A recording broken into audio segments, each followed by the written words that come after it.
اعوذ باللہ من الشیطان الرجیم بسم اللہ الرحمن الرحیم ان اللہ و ملائکتہ یصلون علی النبی یا ایہا الذین آمنوا صلوا علیہ وسلموا تسلیما اللہم صلی علی سیدنا محمد وعلی آل محمد بعدد کل ذرۃ مئۃ الف الف مرہ اللہم صلی علی سیدنا محمد وعلی آل محمد بعدد کل ذرۃ مئۃ الف الف مرہ اللہم صلی علی سیدنا محمد وعلی آل محمد بعدد کل ذرۃ مئۃ الف الف مرہ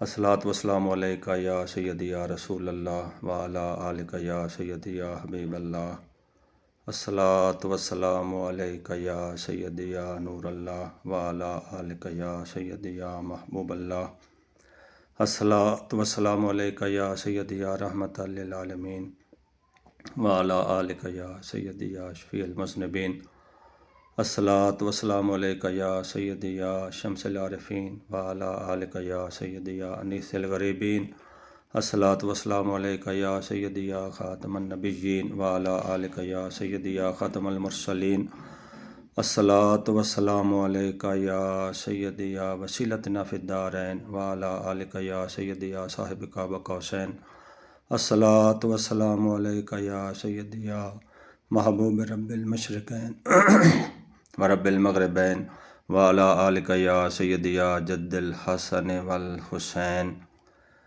جی السلام علیکم ورحمۃ اللہ وبرکاتہ۔ نذیر احمد جماعتی اپنے یوٹیوب چینل پہ آپ کو خوش آمدید کہتا ہے۔ یہ یوٹیوب چینل بنانے کا مقصد صرف ایک ہی ہے کہ ہم اللہ تعالیٰ کی جو مقدس کتاب جو حضرت نبی رحمت صلی اللہ علیہ وآلہ وسلم کے قلب اطہر پر نازل ہوئی اور قرآن کی شکل میں ہمارے پاس موجود ہے، تو ذرا ہم اس کو ترجمے کے ساتھ پڑھیں گے اور کوشش کریں گے کہ اس کے مفہوم کو سمجھا جائے تاکہ قرآنی احکامات کو ہم اپنی پریکٹیکل زندگیوں میں پریکٹیکلی اس کو لاگو کر سکیں، اپنے اوپر اپلائی کر سکیں، تاکہ قرآن پاک کے حقیقی فیوز و برکات سے ہم مستفید ہو سکیں۔ اس میں تو کوئی شک نہیں کہ پورے کا پورا قرآن پاک حضور سید عالم صلی اللہ علیہ وآلہ وسلم کے اخلاق حسنہ کے بارے میں ہے۔ آپ کی ہی نعت و صفات قرآن پاک میں اللہ تعالیٰ نے بیان فرمائی ہیں، تو اس لیے ہم اس کو ذرا ترجمے کے ساتھ پڑھنے کی کوشش کریں گے تاکہ حضور نبی اکرم صلی اللہ علیہ وآلہ وسلم کی محبت اور عشق میں اور اضافہ ہو اور ہمارے سینے نبی رحمت صلی اللہ علیہ وآلہ وسلم اور آپ کی آل پاک کی محبت اور عشق سے سرشار ہو جائیں، یہ اس کا مقصد ہے۔ تو آج ہم کوشش کریں گے کہ آغاز ابھی کرتے ہیں، سورہ فاتحہ شریف پڑھتے ہیں۔ پہلے میں پڑھوں گا، پھر اس کے بعد میں اپنے علم کے مطابق یا اپنی کیپیسٹی کے مطابق کوشش کروں گا مفہوم و تشریح بیان کرنے کی۔ اگر کوئی غلطی کوتاہی ہو جائے تو اللہ تعالی ہم سب کو معاف فرما دے۔ شروع کرتے ہیں۔ اعوذ باللہ من الشیطان الرجیم بسم اللہ الرحمن الرحیم الحمدللہ رب العالمین الرحمن الرحیم مالک یوم الدین ایاک نعبد و ایاک نستعین اہدنا الصراط المستقیم صراط الذین انعمت علیہم غیر المغضوب علیہم ولا الضالین۔ بسم اللہ الرحمن الرحیم، اللہ کے نام سے شروع جو بہت مہربان نہایت رحم والا ہے۔ الحمدللہ رب العالمین، سب خوبیاں سب تعریفیں اللہ کو ہیں جو مالک ہے سارے جہان کا، جو حقیقی پروردگار ہے سارے جہانوں کا۔ الرحمن الرحیم، بہت مہربان نہایت رحم والا۔ مالک یوم الدین، روز جزا کا مالک۔ ایاک نعبد و ایاک نستعین، ہم تیری ہی عبادت کریں اور تجھی سے ہی مدد چاہیں۔ اہدنا الصراط المستقیم، ہم کو سیدھے راستے پر چلا، صراط مستقیم پر چلا۔ صراط الذین انعمت علیہم، راستہ ان کا جن پر تو نے احسان کیا یا جن پر تیری نعمتیں ہوئیں، تیرا انعام ہوا۔ دیکھو نا، غیر المغضوب علیہم ولا الضالین، نہ کہ ان کا جن پر غضب ہوا اور نہ ان کا جو بہہ کے گمراہ ہو گئے۔ اگر ہم دیکھیں اس سورہ مبارکہ کو تو اس کی 7 آیات ہیں۔ پہلی آیات میں اللہ تعالیٰ کی بڑائی، اللہ تعالیٰ کی شان و عظمت بیان کی گئی ہے، اس کی خوبیاں بیان کی گئی ہیں، اور آگے سب تعریفیں یعنی کہ اللہ کے لیے ہیں جو حقیقی طور پر پروردگار ہے سارے جہانوں کا، جو نہایت بڑا، بہت زیادہ مہربان اور نہایت رحم والا ہے۔ مالک یوم الدین، یہ بھی اللہ کی ایک خوبی ہے کہ روز و جزا کا مالک اللہ ہی ہے۔ آگے اس سے آگے دعائیہ کلمات شروع ہوتے ہیں، اہدنا الصراط المستقیم، اور ہم کو صراط مستقیم دکھا، سیدھا راستہ دکھا۔ آگے سیدھے راستے کی اللہ تعالیٰ فرما رہا ہے کہ کون سا سیدھا راستہ؟ آگے خود اللہ فرماتا ہے صراط الذین انعمت علیہم، راستہ ان لوگوں کا جن پر تیرا انعام ہوا، تیری رحمت ہوئی، تیرا احسان ہوا، نہ کہ ان کا جن پر تیرا غضب ہوا اور جو بہکے ہوئے لوگ ہیں، گمراہ لوگ ہیں۔ اللہ تعالیٰ ان گمراہی سے بچائے۔ اللہ تعالیٰ یہ رحمان اور رحیم کا معنی ایک ہے، لیکن ایک رحمان کا شدت سے ہے کہ بہت مہربان، رحیم تسلسل سے اس کا تعلق ہے کہ جب سے کائنات بنی اللہ تعالیٰ اپنی کائنات پر رحم فرما رہا ہے۔ یہ اللہ تعالیٰ کی خوبی ہے۔ روز و جزا کا مالک یہ ہے۔ ایاک نعبد، تیری ہی عبادت کریں۔ اب عبادت میں کوئی شریک نہیں، عبادت خدائے واحد کی ہی ہے۔ سارے انبیاء کرام جو تشریف لائے وہ اپنی امتوں کو یہی تلقین کرتے گئے، یہی نصیحت کرتے گئے کہ خدائے واحد کی عبادت کرو۔ اگر ہم آگے جا کے پڑھیں گے قرآن پاک میں، صرف اس کو اللہ کی عبادت کو ہمیں لمیٹڈ نہیں کر دینا چاہیے صرف ارکان اسلام کے ساتھ۔ قرآن پاک میں ایک جگہ اللہ تعالیٰ ارشاد فرماتا ہے وَمَا خَلَقْتُ الْجِنَّ وَالْإِنسَ إِلَّا لِيَعْبُدُونَ، کہ ہم نے جن و انس کو صرف اپنی عبادت کے لیے پیدا کیا۔ اگر اس آیت کی تشریح میں جائیں، اس کے مفہوم کو سمجھنے کی کوشش کریں تو یہ ایسا لگتا ہے کہ اللہ تعالیٰ نے ہمارے زندگی کے سارے معمولات 24/7 اللہ اور اللہ کی اطاعت میں گزریں گے، تو پھر حضرت انسان کی حقیقی پیدائش کا حقیقی جو مقصد ہے وہ پورا ہوگا۔ کیا مقصد ہے؟ کہ وہ اللہ ہی کی عبادت کرے، چاہے وہ اپنا ڈیوٹی کرتا ہے، کام کرتا ہے، کھیتی باڑی کرتا ہے، بزنس کرتا ہے، جو بھی کام کرے، جو بھی اس کے معاملات ہوں، وہ اللہ کی عبادت سمجھ کے کرے۔ کیسے اللہ کی عبادت کیسے شمار ہوگی؟ اس کے پیارے نبی صلی اللہ علیہ وآلہ وسلم کی اطاعت میں ہر کام سر انجام دیا جائے۔ تو جب ہمارے معمولات اس لیول کے ہو جائیں گے تو پھر ہم کہیں جا کے ایاک نعبد کی تفصیل میں آئیں گے، اس کے دائرہ کار میں آئیں گے کہ ہمارے تمام اعمال جو اللہ تعالیٰ کی عبادت میں شمار ہونے چاہیے۔ وَإِيَّاكَ نَسْتَعِينُ، اور تجھے سے مدد چاہیں۔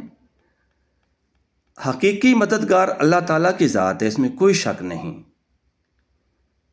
لیکن اللہ تعالیٰ کے رسول، اس کے برگزیدہ بندے، اولیاء کرام، وہ بھی اللہ تعالیٰ کی مدد کرتے ہیں اللہ تعالیٰ کی رضا کی خاطر۔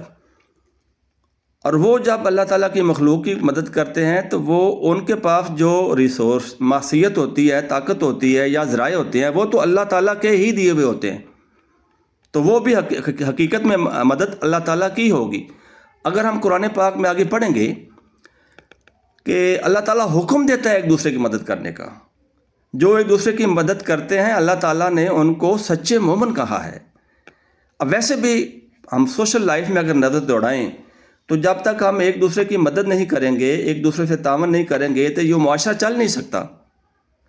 جیسا کہ اللہ تعالیٰ نے ایک جگہ ارشاد فرمایا وَتَعَاوَنُوا عَلَى الْبِرِّ وَالتَّقْوَىٰ وَلَا تَعَاوَنُوا عَلَى الْإِثْمِ وَالْعُدْوَانِ، نیکی اور پرہیزگاری کے کاموں میں ایک دوسرے سے تعاون کرو، مدد کرو۔ تعاون کا مطلب ہی مدد ہی ہوتا ہے۔ برائی اور بے حیائی کے کاموں میں ایک دوسرے سے تعاون نہ کرو، کہ جن کاموں میں ایک دوسرے کی مدد نہ کرنے کا حکم ہے وہاں ہم نے نہیں کرنا، اور جہاں نیکی اور پرہیزگاری کے کاموں میں ایک دوسرے سے تعاون ہم نے کرنا ہے۔ یہ عین اللہ تعالیٰ کا حکم ہے۔ اور ایک اور میں آپ اس ریفرنس سے آیت آپ کے سامنے رکھنا چاہتا ہوں۔ سورہ انفال کا آخری رکوع ہے۔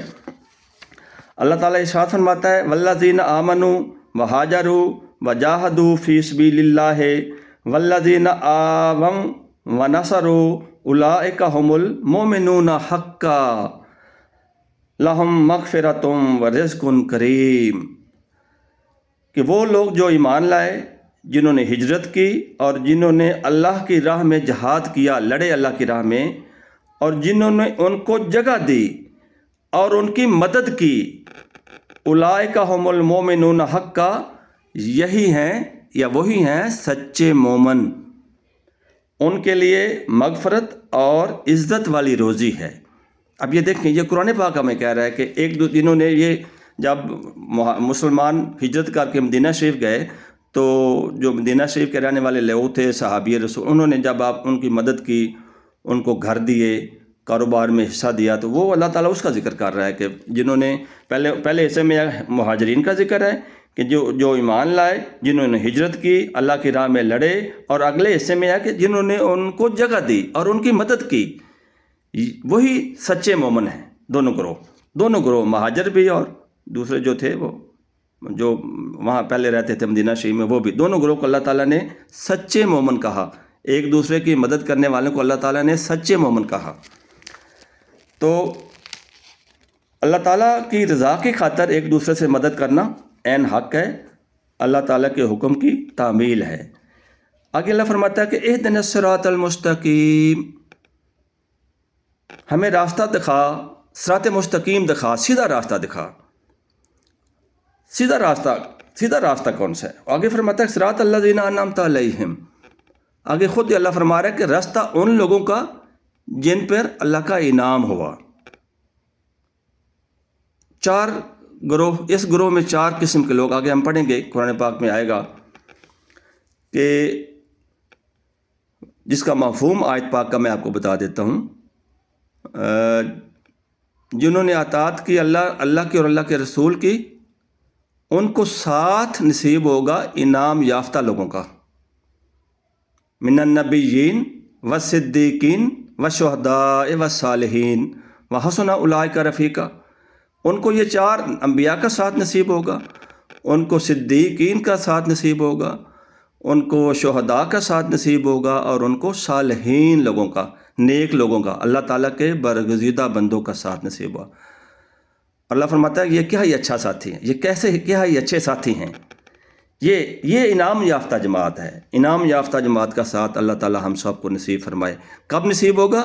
جب ہمارے سارے مشاغل، ہمارے سارے کام اللہ اور اللہ کی اطاعت میں ہم کرنے میں کامیاب ہو جائیں گے، تو پھر ان لوگوں کا ساتھ نصیب ہوگا۔ اللہ فرماتا ہے غیر المغضوب، ہمیں سکھا رہا ہے دعائیں ساری کہ نہ کہ یا اللہ، نہ کہ ان لوگوں کا راستہ جن پر تیرا عذاب ہوا، اور نہ ان کا جو گمراہ ہوئے۔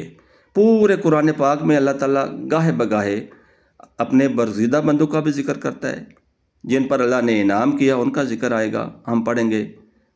اور جو لوگ گمراہ ہو گئے، جنہوں نے انبیاء کو نہ صرف جھٹلایا بلکہ ناحق شہید کیا، ان پر اللہ کا عذاب نازل ہوا۔ یا وہ یہود و نصارہ کا گروہ جنہوں نے حضور صلی اللہ علیہ وآلہ وسلم کو ماننے سے انکار کر دیا، وہ سارے گمراہ ہو گئے۔ قرآن پاک میں گاہے بگاہے ان کو کافر کہا ہے۔ تو اس سورہ مبارکہ کو سورہ شفا بھی کہتے ہیں۔ اتنی اہم صورت ہے کہ ہر نماز میں ہر رکعت میں پڑھی جاتی ہے۔ سب سے پہلے یہ صورت ہم پڑھتے ہیں حضور صلی اللہ علیہ وآلہ وسلم کی سنت کے مطابق۔ سورہ شفا بھی کہتے ہیں، والآخر دروشی پڑھ کے اگر سورہ شفا پڑھ کے دم کیا جائے تو اللہ تعالیٰ شفا عطا فرماتا ہے۔ تو بزرگوں کا یہ بھی طریقہ کار رہا ہے کہ کھانا کھانے سے پہلے، پانی پینے، جب بھی کوئی چیز کھانی ہے تو سورہ فاتحہ شریف پڑھ کے پھونکا مار کے کھاتے پیتے ہیں، تاکہ وہی خوراک جو آپ کھا پی رہے ہیں، پانی پی رہے ہیں، کھانا کھا رہے ہیں، پھل کھا رہے ہیں، جو بھی کچھ ہے، اس سے نوسط دور ہو جاتی ہے، اس میں شفا پیدا ہو جاتی ہے۔ تو وہ جب بندے کے پیٹ میں جاتی ہے تو اللہ کا نور پیدا ہوتا ہے۔ اس سورہ شفا بھی کہتے ہیں اور سورہ فاتحہ بھی کہتے ہیں۔ تو میں نے کوشش کی، کوئی یقیناً گفتگو میں غلطیاں ہو جاتی ہیں تو اللہ تعالیٰ سے معافی مانگتے ہیں کہ اللہ تعالیٰ ہمیں حق سچ بیان کرنے کی توفیق عطا فرمائے، ہمیں سمجھ بوجھ عطا فرمائے۔ ساری سمجھ، ساری فراست اللہ ہی دینے والا ہے۔ تو اللہ تعالیٰ قرآن پاک کو صحیح طریقے سے پڑھنے، اس کو سمجھنے اور اس پر عمل کرنے کی توفیق عطا فرمائے، تاکہ حضور صلی اللہ علیہ وآلہ وسلم کی عشق اور محبت کا ہمارے سینوں میں اضافہ ہو۔ ہم پوری کوشش کریں کہ حضور صلی اللہ علیہ وآلہ وسلم کی اطاعت میں ہمارے سارے زندگی کے عمل ہوں، ہمارے شب و روز آپ صلی اللہ علیہ وسلم کی اطاعت میں گزریں۔ جتنی بھی عبادت ہے اللہ تعالیٰ کی، جو حضور صلی اللہ علیہ وآلہ وسلم کے طریقے کے مطابق ہم کریں گے تو وہ قابل قبول ہوگی۔ اس میں اپنی مرضی نہیں چلنی۔ اصل غلامی تو اس تاجور کی ہے، حضور صلی اللہ علیہ وآلہ وسلم کی غلامی۔ وآخر دعوانا ان الحمد للہ رب العالمین۔ الصلاۃ والسلام علیکہ یا سیدی یا رسول اللہ وعلی آلک یا سیدی یا حبیب اللہ۔ السلام علیکم ورحمۃ اللہ وبرکاتہ۔